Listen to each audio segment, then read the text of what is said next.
అందరికీ నమస్తే అండి. @, యూట్యూబ్ ఛానల్ స్వాగతం. నేను మీ కే స్వరప్రసాదను. నేను మీకు ఈరోజు వీడియో విజయవాడ దుర్గా మల్లేశ్వర స్వామి వారి దేవస్థానం అంటే కనదుర్గమ్మ వారి గుడిలో శాకంబరి దేవి అలంకరణ అనేది ఈ నెల ప్రారంభమవుతుంది. ఆషాఢ మాసంలో విజయవాడలోని ఇంద్రకీలాద్రిపై ఈ నెల 8 నుంచి శాకంబరి దేవి ఉత్సవాలు నిర్వహించనున్నారు. 3 రోజుల పాటు దుర్గమ్మ వారికి కూరగాయలు పండ్ల రూపంలో దర్శనమిస్తున్నారు భక్తులందరికీ. అమ్మవారికి ఆషాఢ మాసం సారెను భక్తులు భక్తి శ్రద్ధలతో సమర్పిస్తున్నారని అధికారులు తెలిపారు.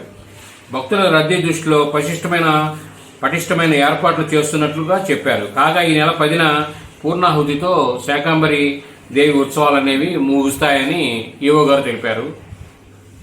భక్తులు శాకంబరి రూపంలో అమ్మవారిని దర్శనం చేసుకునేవారు వెసులుబాటు చూసుకొని ఆ 2-3 రోజులు కాకుండా ఒక రోజు అటు ఇటు వీలుగా రద్దీ కాకుండా చూసుకొని అమ్మవారికి దర్శనం చేసుకోండి. శాకంబరి 8, 9, 10 3 రోజులు 10వ తారీఖున పూర్ణాహుతి ఉంటుంది. ఈ వీడియో మీరు పూర్తిగా చూసినందుకు ధన్యవాదాలు. మేము మరిన్ని వీడియోలు చేయడం కోసం లైక్ చేయండి, షేర్ చేయండి, తప్పకుండా సబ్స్క్రైబ్ చేసుకోండి మీరంతా. Thank you.